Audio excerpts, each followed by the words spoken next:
In studying the Rambam on a daily basis, we come across the part where the Rambam says that character traits, personality traits that are undesirable, are as sinful as sins committed in action.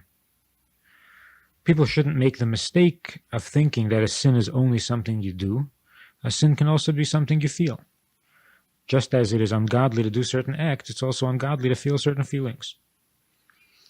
Now, this is a departure from what we generally believe today, that human feelings or human needs can never be wrong. They can only be right. That's how we generally think. The Rambam comes along and says that when the Mishnah says that it's wrong to lose your temper, the Mishnah is not merely suggesting that being even-tempered might be nicer for your neighbors or make you more tolerable. The Mishnah is actually talking about right and wrong, acceptable and unacceptable. Certain emotions and certain personality traits are literally unacceptable, just as a non-kosher sandwich. Why? Because we are commanded to serve God as human beings, which means to serve God with those ingredients, those components that make us human. We're not allowed to eat certain foods, but that doesn't involve or engage our humanness. Our humanness is involved mostly in mind and heart, the traits that sets the human apart from the animal. It's there in the mind and in the heart that we are to serve God. The counting of the Omer, from the second day of Pesach until the giving of the Torah and Shavuos, each day of these 49 days represents a subdivision of one of the 7 emotions. Each emotion, we're told, is composed of all the rest, so they are 7 times 7, and those are the 49 days between Pesach and Shavuos, each day being a preparation for the receiving of the Torah. So one dimension, or 1/7 of one of the 7 emotions, is purified and elevated or fixed, so that when we come to the Torah, the receiving of the Torah, we are human beings, mention. We're prepared to receive the Torah. It wouldn't be enough to say, I'm willing to obey, tell me what to do, and I'll do it. I don't have the energy or the interest or the mind and the heart to get involved with this on some personal level. If I can't eat it, okay, I won't eat it. I won't do it. I'll do whatever it says, but that isn't enough. On the other hand, the person that says, look, I have all the right feelings, and my heart's in the right place, I agree basically with all the principles of Torah, but I don't have the patience for all these little details. It's too uncomfortable not to be able to eat in the restaurant. So I'm Jewish in my heart, in attitude and feeling, and I'll protect my right to be Jewish, but I can't do all these things. Either way would be wrong. To divide that further, a person can say, it all makes sense to me in my mind, but emotionally it doesn't suit me. It doesn't fit me. It doesn't match my own feelings and personality and character.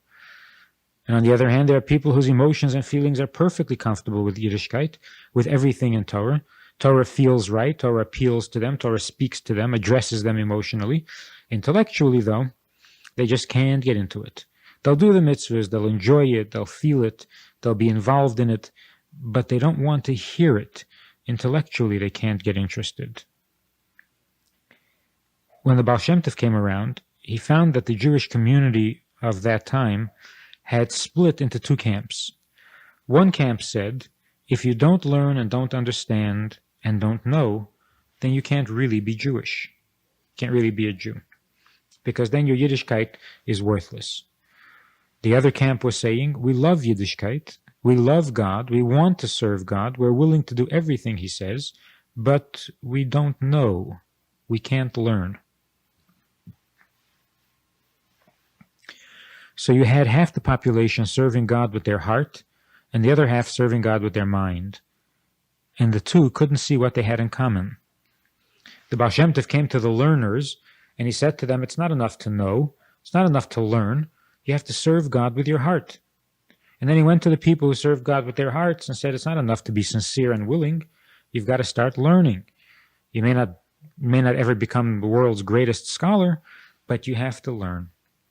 He told the scholars, you may not get to be the greatest human specimens in the world with perfect personality traits and wonderful qualities of character, but you have to start working in that direction.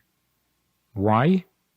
for the very reason God created us human, because God wants humans to serve him. Animals serve God in their way. The planets and the stars serve God in their own way, as it says in the Torah. Angels serve God in their way. Everything serves God in its way, and we have to serve God in our way. What is our way? What is the human way? It's been a philosophical debate for centuries. What exactly is the human? Some say the human is intelligence, a level of intelligence that the animals don't have. Others say that the human is character. Chassidus says that the unique thing about a human being is his intelligence, but the quality that makes a human being valuable or precious are his emotions, which means that when you take them together, the intelligence and the human emotions, that is truly human. What is truly a mensch is emotion molded by intelligence, feelings based on intelligence, cultivated emotions, purposeful emotions, a personality and character that is formed and shaped and molded intelligently by purpose and by design. Sadness, bitterness, and joy are feelings that we struggle with today probably more than ever. We suffer too much of some, and we don't have enough of the other, and as a result, we very often find ourselves stagnating, stuck, unable to proceed, tangled up in one of these three feelings. To unravel them and to figure out how they all serve in Judaism would free us to proceed and go ahead with our lives, to continue, to grow, and not stagnate. And Chassidus helps. Chassidus comes along and says, let's understand what emotions are, what feelings are. Chassidus says that emotions are basically love and fear. Those are the dominant human emotions. To be drawn to something or to be repelled by something. Love and fear. And that's why both the emotion of love and fear, attraction and withdrawal, are necessary in the service of God. To feel attracted to God and at the same time to feel repelled, overwhelmed by God's greatness and our own insignificance. We feel close to God at times, and that is our experience of love of God. Sometimes we feel very small and insignificant, and that's our experience of fear of God. To serve God only with love would not be sufficient, because God created us with 7 emotions, and each emotion is there so that we have another avenue along which we serve God. If the avenue remains unused, then we create a blockage, an imbalance in all of creation. Everything God created must serve its purpose. Just as in the body, in order to have good health physically, every part must participate. If, God forbid, a part of the body stops functioning, then the whole body suffers. Even though that part isn't doing anything, it's not bothering anybody, it simply quit. It doesn't want to do its thing, doesn't want to do its share in the system within the body. And why should any other part of the body suffer or mind? Yet we see that it does. The whole body suffers if the heart quits. So if we're carrying around an extra limb, God forbid, it destroys the equilibrium of the body. In the same way, when God gives us talents or feelings or personality traits and we don't engage those personality traits, we don't engage them in the service of God, if we leave these traits out, if we say, I'll serve God with my feet, my heart, but leave my mind out of it, it creates an imbalance in the whole system. So we serve God with both love and fear. Very often, we don't know enough about God to love Him directly or to fear Him directly. So the love and the fear are of a secondary nature. We can't honestly say that we love God, but we can honestly say that we want to be involved with God. We love being involved with God in some way. We can also honestly say that we fear losing that involvement. We don't like being estranged from Judaism. If you talk to the average Jew in the street, regardless of how little he knows about Judaism, and suggest that he may not be a Jew or may not be Jewish, he feels terribly insulted, a frightening insult, because we don't want to hear that. We don't want to lose our Yiddishkeit, which is another way of saying that we don't want to lose our connection to God. And that's fear of God. Now, some details about emotion, or further definition of emotion. Emotion has to be a response to something outside of ourselves. Self-love is not an emotion. A person consumed by self-love is not suffering from an emotional problem. Self-love is a state of being. It's a condition, but it can't be called an emotion in the literal sense of the word. An emotion, by definition, means a response to something outside of yourself. Another thing about emotion is that human emotions apply properly only to other human beings. We say a person loves food, but that's really a misnomer. It's borrowing the term, borrowing a term that applies properly to a human interaction and applying it where it doesn't really belong. One doesn't love food. One can enjoy food. One can be overly indulgent in food. One can have all sorts of hang-ups with food. But love is not the way to describe that hang-up. It is not the emotion of love. And the same is true with fear. We use the word in many contexts. We're afraid of things. We're afraid of this or afraid of that. But it's not really the true emotion of fear. The real fear, that is the human emotion, applies properly to other humans. The exception, of course, is God. Although God is not human, we can love him and we can fear him. And that's because our godly soul relates to God the way a human being relates to another human being. To love an animal is a borrowed term. Fear of an animal is really also a borrowed term, because those are basically the dominant emotions that make a human being human, and therefore belongs properly within the realm of the human and directed at another human being.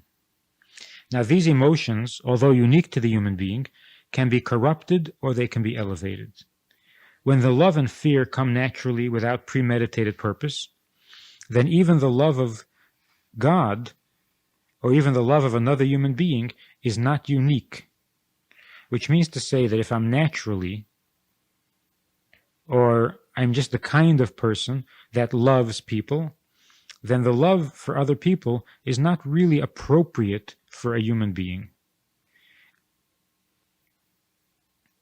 Although it's different from the love that an animal may feel, but the thing that they have in common is that the human's love of another human being, when it comes naturally, is as instinctive as the animal's love is. So that both come naturally without purpose. The animal loves what it loves and fears what it fears, not because it thought it through and came to that decision, but because that's how it was created. And we are also created with certain conditions. Some people find it very natural and very easy to love other people. And so they love other people, and that's very nice. But it's not the unique kind of love that makes a human different from the animal, because it's not premeditated. The result very often is that this kind of love is indiscriminate. Because the love was never based on any purpose or any thoughtfulness, therefore, when it comes time for the emotion to be guided and to be channeled or to be corralled to where it belongs, we'll find that that emotion refuses to cooperate. It refuses to be corralled because it was never subjected to intelligent guidance in the first place, like an undomesticated animal. If the animal feels like behaving, it'll behave. But when it feels like it doesn't want to behave, then there's no stopping it. It's an untrained animal. So the emotion, even within the human being, if it comes natural and was never subjected to control, to guidance, to purpose, it never submitted to the authority of the mind, then when it comes time when you need that authority, the emotion won't respond. It doesn't understand. And the same is true with fear. The fear that comes natural, meaning the feeling of inferiority or insignificance, a feeling of smallness as compared to others, or even compared to God, if that feeling is not a purposeful one, if it's not a premeditated one, if it's not subject to the control of the mind in its initial birth, then when it gets out of hand, and it inevitably will, and then you try to bring it back into line, you find that it won't cooperate. It's not accustomed to obeying. It's a wild growth.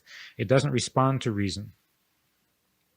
So the true condition of a mensch is emotion of love or fear, but as they are created and guided by intelligence.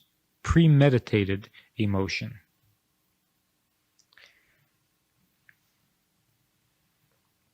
It seems ironic that the people that you find you are easily able to love, they're kind, they're nice, and yet that's not where the real significance of a relationship lies. In a true mensch relationship are the people to whom you feel indifferent instinctively, and yet through intelligence, through thought, through premeditated purpose, you bring yourself to appreciate that person who by nature left you cold. An even greater accomplishment as a human being is to turn around an instinctive dislike for a person and replace it with a liking for that person. We're told that there are occasions when God challenges us with different kinds of fear, puts different things in our path that frighten us. And we go through the fear, certain that we're going to suffer certain consequences, and yet these consequences never materialize. And the challenge ends, and the fear is over, and we look back at it. We don't understand what this was. What was it all about? There was nothing but the fear. That's all it was. So why did God put us through that? And one of the explanations is so that we can use our mind to shape our fears. So that we have an opportunity to deal with the emotion and train it to respond to intelligence. So that when we will need to have the fear, we will be able to generate it. We will be able to bring it up from someplace within the heart when it is needed. And also, when it is inappropriate, we should be able to calm it and dispel it, get rid of it, and replace it with the emotion more appropriate to the situation. And that is basically human emotion. And so God gives us opportunity to practice this by presenting fear, which is not based on anything, fear for the sake of fear, just so that we have an opportunity to wrestle with it and discipline it and train it. Now, what about sadness? What about joy? If a human emotion, by definition, means a response to something outside of yourself, is sadness a response to something outside of yourself? Is joy a response to someone beside yourself? They're not. Of course, things outside yourself produce these feelings. But those feelings are not a response, they're a condition. And that's why they can't really be called emotions. We can call them feelings, because you feel them, but they're not emotions. They belong more in a category of disposition or mood. And what does this mean? What is a disposition? What is a mood? You have intellect and you have emotion. But are they functioning? Is your mind alert? Is your heart responsive? Are your emotions warm, agitated, when they should be? Or aren't they? That depends on a disposition. Disposition means the general mood that will either encourage the mind and heart or discourage the activities of mind and heart. When a person is sad, they're not experiencing the emotion of sadness. What is happening is that they are in a mood in which they are not disposed to any emotion. When you're sad, you can't feel emotion. Sadness is not an emotion. It is a disposition that prevents emotion. And if it gets to be really bad, then it discourages thought as well. A person very sad can't even think.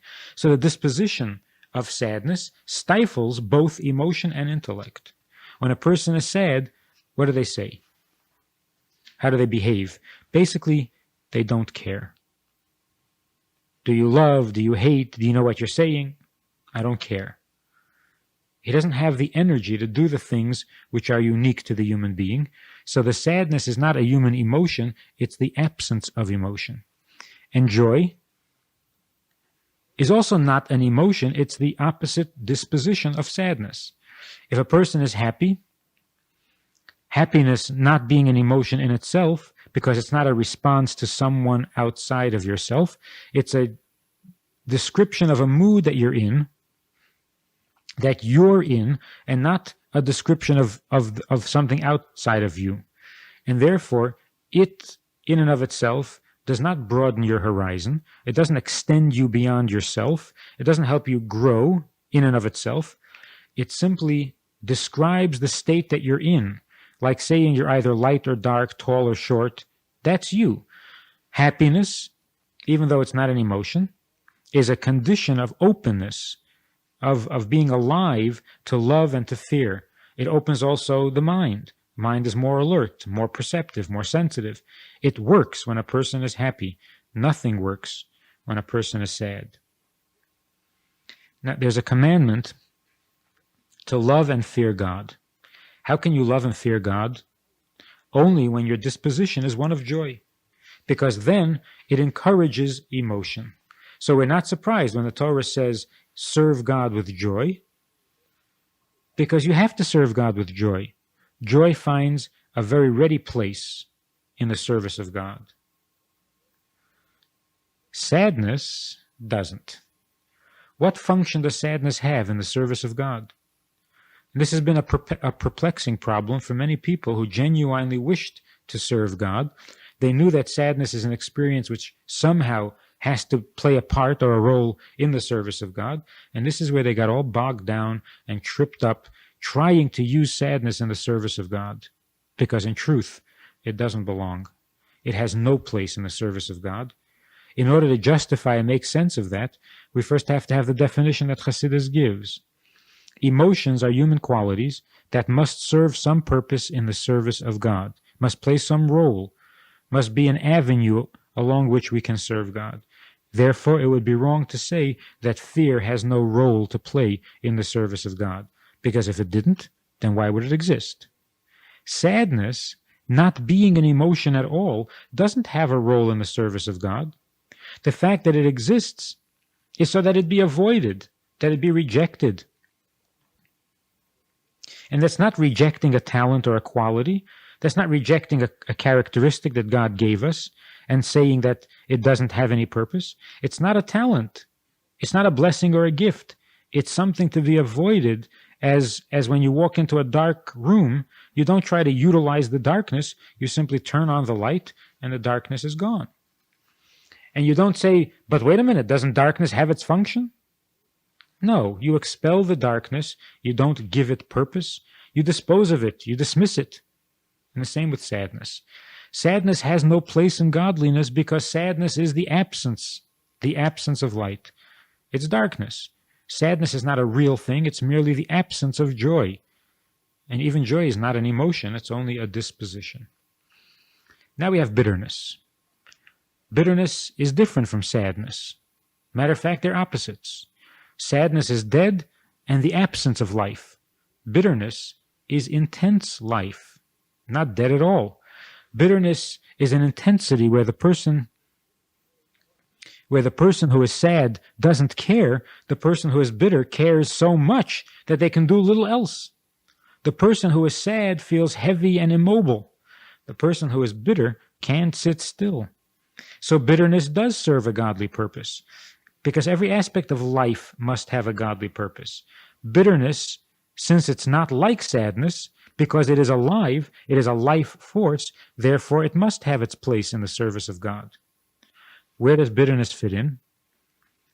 Particularly since we're supposed to serve God with joy. So Chassidus says that if we had failed on our straight path, on our initial attempt, if we fail in our service of God, the power to correct, to undo the damage, to fix what was wrong and get ourselves back on the track, that power is bitterness. Bitterness is the emotional ability to regurgitate what we shouldn't have absorbed. Bitterness burns out, rejects, and expels those mistaken experiences, things that we regret having done. So it basically corrects what had gone wrong. In space travel, once you get set in your course in outer space, you go on in a straight line or a curve, whatever, but you go on indefinitely. If you want to change your course to make a right turn or a left turn, what do? You have to create a resistance. You have to fire another rocket to push you in the direction you want to go. Because in order to to accomplish movement, you have to be able to bounce off something. You have to create a resistance off of which you can propel yourself. So if you're off in the wrong direction, if you're on the wrong track, and the momentum keeps you going in that wrong direction, how do you get yourself right? How do you get back on the track? You need a powerful change of motion, a change of direction that comes through bouncing off a resistance, and that power is bitterness. When a person says, for example, I don't know why I do that, I'm really sorry, and then they do it again. I don't know why I do that. I didn't intend to do it. I'm really a good person. And then you do it again. What do you make of yourself? Are you sincere? If you don't mean to do it, then why did you do it again? Well, I don't know. I just keep doing it. I don't mean to. So what exactly is happening? If you don't mean to do it, if you wish you didn't, but you don't stop doing it, then what's missing here? What is that connection, that switch that is not being thrown? If you're sincere and you really don't want to do it and you don't like to do it, then why does it keep happening? To say just that you're out of control, that doesn't explain it at all, because very seldom is a human being really out of control. So when you say I can't help myself, what do you mean you can't? If you could help yourself, what would you do? Do you know what to try? You really don't know. If you don't know how to try, you don't know what you should be doing, then how do you know that you can't help yourself? What is this ingredient that makes a person say, I'll never do it again, and then doesn't? Yet the other guy says, I'll try, I don't intend to do it, yet he does it again. The difference is that one has strength, willpower, and the other doesn't. But that itself is not yet an answer. What is one doing that the other is not doing? The real difference is that one feels a little bit sad about what he did, and he'll try not to do it again. But sadness never changes direction. When one feels bitter about what they did, they will change. Bitterness makes a difference. When you feel bitter about something, you've already made a change. You've already broken the momentum. When you sit yourself down and you say, this has got to go, you're embittered about it. And what are you going to do instead? You decide that you're going to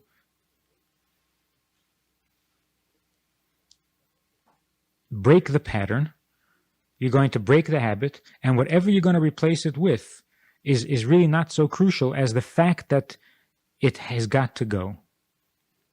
The reason that one person doesn't change is because they haven't felt that embitterment. They only feel slightly ashamed, they feel a little bit discouraged by what they've done, but that doesn't change anything. So what can a person do to change? You sit yourself down and you say, what kind of animal are you? How could you do that? Let yourself see the full force of the wrongness of what you did until you can't take it anymore, until it makes you uncomfortable, until you become bitter about it. There's nothing in human behavior, no momentum, no pattern, no habit, no twist, and no personality that can withstand bitterness. If you're bitter about something within yourself, that thing that you're bitter about begins to shrink and wither because you can't stand up to bitterness.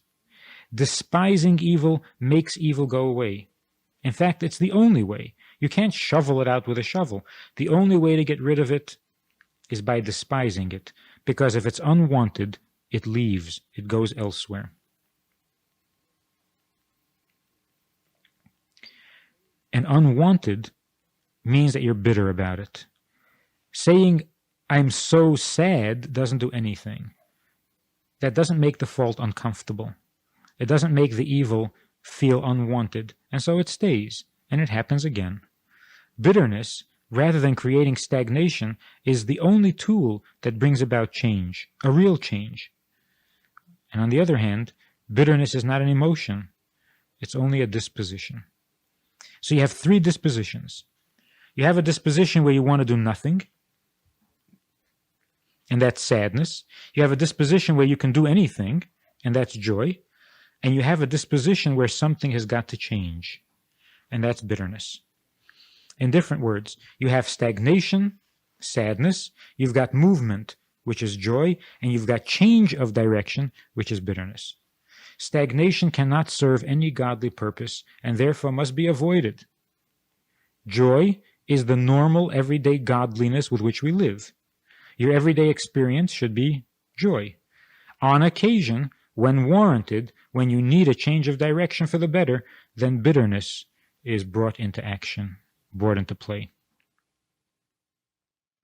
Looking back at Pesach, at the Seder, when we're commanded to eat bitter herbs, why do we eat the bitter herbs? To remind us of the bitterness that our forefathers suffered in Egypt. The Egyptians embittered our lives. But why is it so healthy to bear a grudge? Why should we sit here 3,000 years later and remember how terrible the Egyptians were? They're all gone and dead for 2,000 years. Isn't it time we forgot? Who are we angry at? The people who live in Egypt today are not the descendants of the original Egyptians? So why do we sit here every year and say, eat the bitter herbs and remind yourself of the bitterness that the Egyptians caused our forefathers? It seems almost an unhealthy thing to do, to hate a whole nation of people who haven't existed for 2,000 years. Obviously, we're not thinking about how the Egyptians embittered the lives of our forefathers. We're thinking about how our forefathers finally got bitter about what was going on. And that's why, if our forefathers in Egypt had been sad about it, then we and our children and our children's children would still be slaves to Pharaoh. What got us out of Egypt? Our forefathers finally got bitter. When you're enslaved, then you're in sadness. Your senses are dulled, and you can't imagine how you could possibly break out of that. How do you break out of it? Through sadness. And that's why the Alter Rebbe says, when a person finds himself sad, emotionless, when a person finds himself caught in sadness, either for some unjustified reason or for no reason at all, whenever a person finds himself saddened and not experiencing joy, then you've got to reject that sadness and replace it with joy. And what if the sadness won't budge? What if it lingers and you can't shake it? You don't just sit there and say, I must be happy, I've got to be happy, smile and hope that somehow you're going to suddenly become joyous. The Alter Rebbe says that when sadness has become a problem and it's not easy to reject it, then you have to resort to bitterness. For example, a person says, I'm really sad about what's going on. What's happening in my life saddens me terribly and I'm depressed. I don't like what's going on. I don't enjoy my life. Sometimes the solution is to consider what it is that is making you sad and analyze whether your response is a sufficient response. So let's take a closer look. When you take a closer look at what this thing is that is making you sad, you suddenly realize that to be sad in response to something like this is no reaction at all. What's going on in your life deserves bitterness. It's not a sad thing, it's a horrible thing. It's not too bad, it's unbearable, it's unacceptable. The reaction of sadness is an avoidance. You're hiding behind sadness, and you have to stop hiding. Take a better look at what's going on in your life that you think is causing sadness. What it really should be causing is bitterness. That's what it deserves. It's that bad. And if you can generate some bitterness, then you're alive again. And once you're alive again, you can work on switching the bitterness into joy. In the comparison to fibrillation, the electric shock for the heart, it brings you from death to life. It's not something you want to feel or be subjected to at any other time. It's not a desirable way of life. But if you're to get rid of the deadness, then you use that really intense shocking to get back to life. Once you're back to life, you don't do that again. You breathe normally and your heart beats normally. Bitterness is the extreme measure taken when you can't shake off the deadness of sadness. The third emotion deserves to be mentioned here. There's love and there's fear, and then there's compassion. The ideal service of God is purposeful, intentional, intelligent love. That's a really perfect human being. Our first forefather, our first patriarch, Avraham, was a philosopher. By observation, study, and analysis, he came to recognize the existence of God. And he was the only one at that time. He discovered it by himself. This discovery was followed by an appropriate emotion of love. So the first Jew to discover God discovered him intelligently and served him through love. That was his outstanding characteristic. Yitzchak served God with fear, and he too served God intelligently. He took his service of God a step further. Avraham discovered God. Obviously, he's going to love him. He found God, which means that God is available, close, and that produces love. Yitzchak thought about it some more and realized that even though God creates the world and is close and involved, there is still much more to it than that. God is infinitely removed from this world, even as he is infinitely involved with this world, and that produces fear, a feeling of smallness. When we don't know enough about God, and we can't understand, we can't think in abstract terms, and because we can't relate to what we can't see, the emotion begins to suffer. The emotions are not intelligently motivated. We still have a natural love for God, because after all, we're Jews. We have a natural fear of God, because we're Jews, but that's second best. What if we don't have even that? What if it's been 3,000 years since God spoke to us at Mount Sinai? That's a very long time. Even the natural or effortless love for God is not consistently available. So with what do we serve God? How do we serve God if we can't drum up love or fear of God? And the answer is with the third emotion, with compassion. What's left after love and fear are gone is compassion. You don't have to love a person to feel compassion towards him. You don't have to fear or respect a person to feel compassion for them. This third emotion, although it is third in the hierarchy of emotions, has the distinct advantage of being everywhere at all times. Love is an extreme, and fear is an extreme. Sometimes you can't reach those extremes, but compassion is right in the middle. You're never without compassion. Love may not be within reach. Fear may not be within reach, but compassion is always within reach. There are times we serve God with love, and there are times we can't love him. Not for any particular reason, simply because we don't know him well enough. There are times we fear God, and there are times we don't, simply because we don't sense his presence as clearly enough or sharply enough to produce the feeling of fear. But we always feel compassion for God. Even people who claim not to believe at all, don't even believe in a creator, they feel genuinely hurt and disturbed when they feel that the world is being destroyed. What's the emotion behind that? They feel upset if the forests are being destroyed and paved over. Why are you upset if wildlife is becoming extinct? Why are you upset if children are being abused? Why? Compassion. But what kind of compassion is this? Compassion for trees?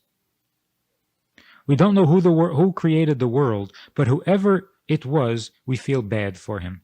He went to all the trouble to create the world, and look what's happening to his creation.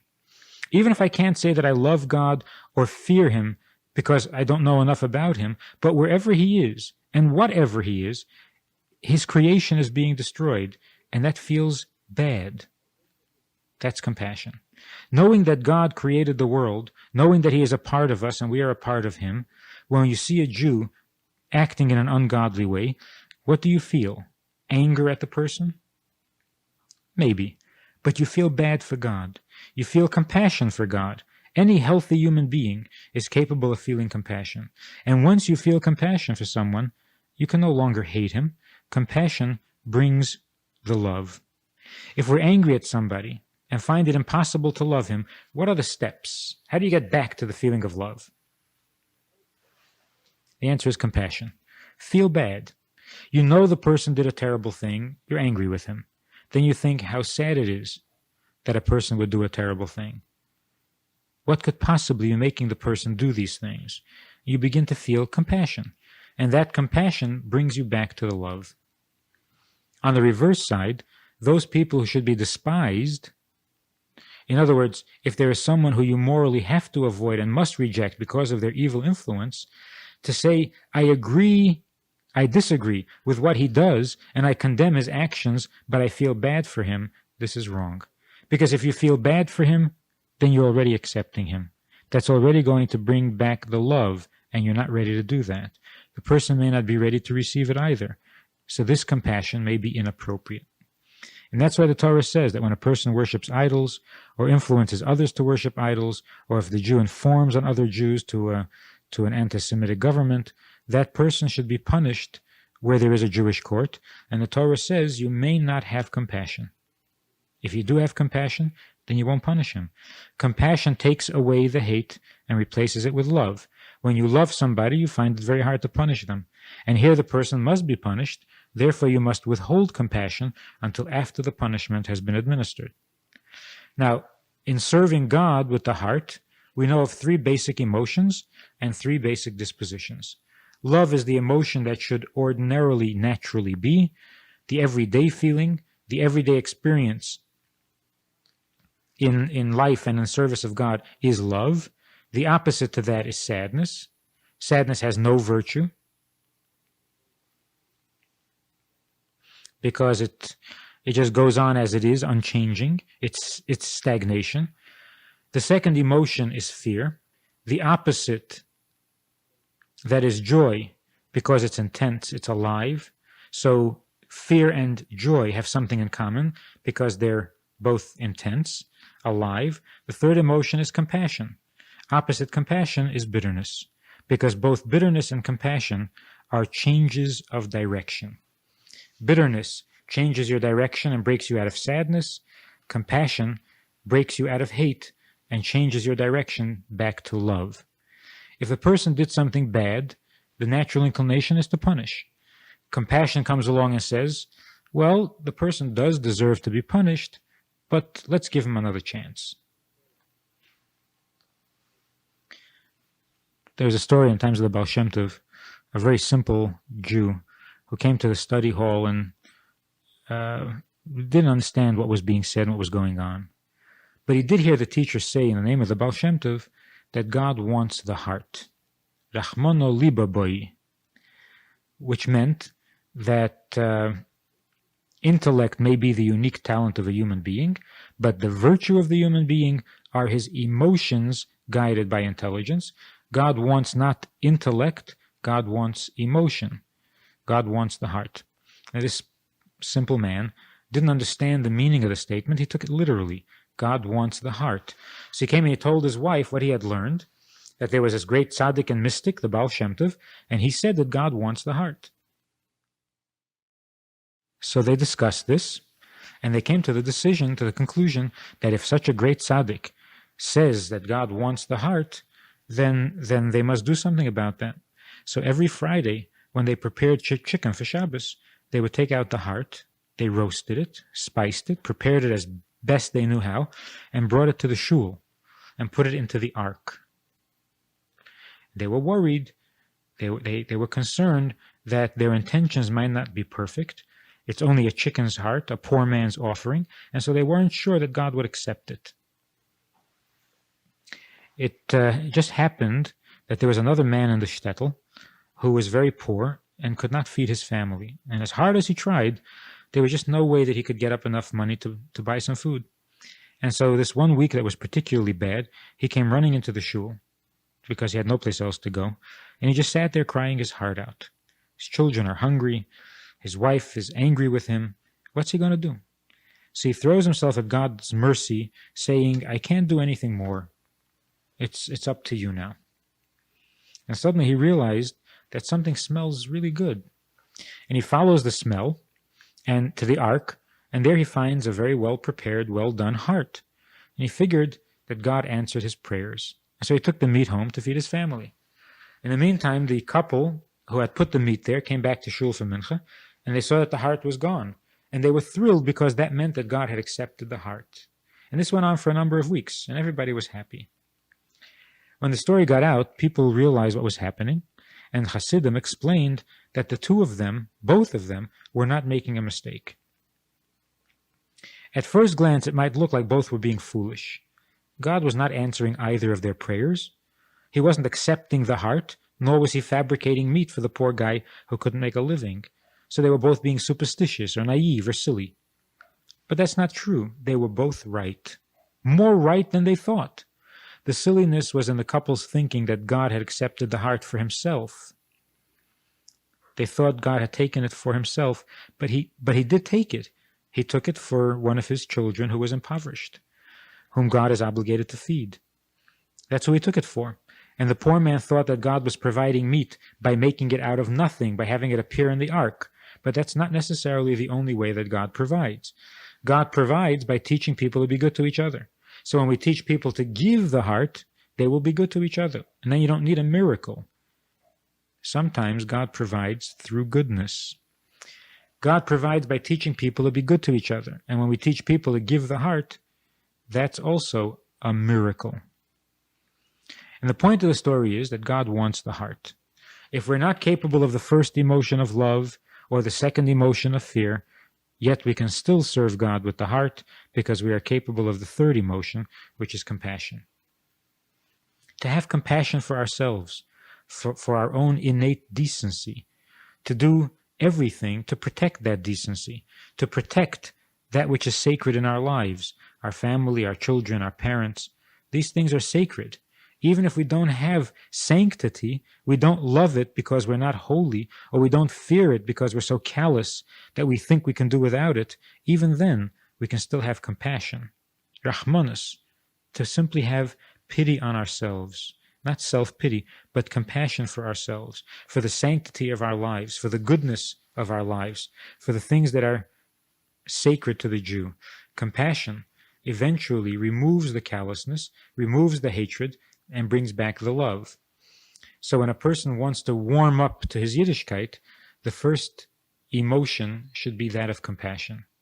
The Jewish soul that is sent down into this world to make something holy, to make the world holier, this soul is really out of place. It is away from home. It is the princess who has been sent to live with the peasant on his farm, and misses being home, feels displaced. And when the soul of the Jew is not fed and not nourished with mitzvahs and with godliness, then the soul feels totally trapped in a place that it doesn't want to be. It knows that it has a mission, but it doesn't seem to be able to accomplish that mission. And so it doesn't belong. It is imprisoned within us. And to think that a godly soul, a sensitive, living, holy neshama is imprisoned and embittered by its exile in the body, this should bring out a compassion within us, arouse a compassion for godliness, for the neshama, a compassion for God's purpose. God made himself vulnerable to our goodness, to our freedom of choice, and the fact that we've made the wrong choices, or the fact that we haven't been making choices, but simply going along with the tide, living without thought of purpose and without thought of mission or of carrying out God's purpose, that should arouse for us a compassion for that part of God that he embodies within us, the part of God that has become vulnerable to us and has been hurt by our callousness or carelessness. And this compassion is Yaakov's way of serving God. Avram served God with love, Yitzchak served God with joy, but Yaakov served God with compassion. And that's why all Jews are called the children of Israel, which was Yaakov's name, because more than the other patriarchs, we serve God the way Yaakov served God, through compassion. Because compassion removes the callousness, overcomes the distance that prevents us from loving God or fearing God, and then by removing that callousness, it opens the path and makes it possible for us to once again actually love godliness.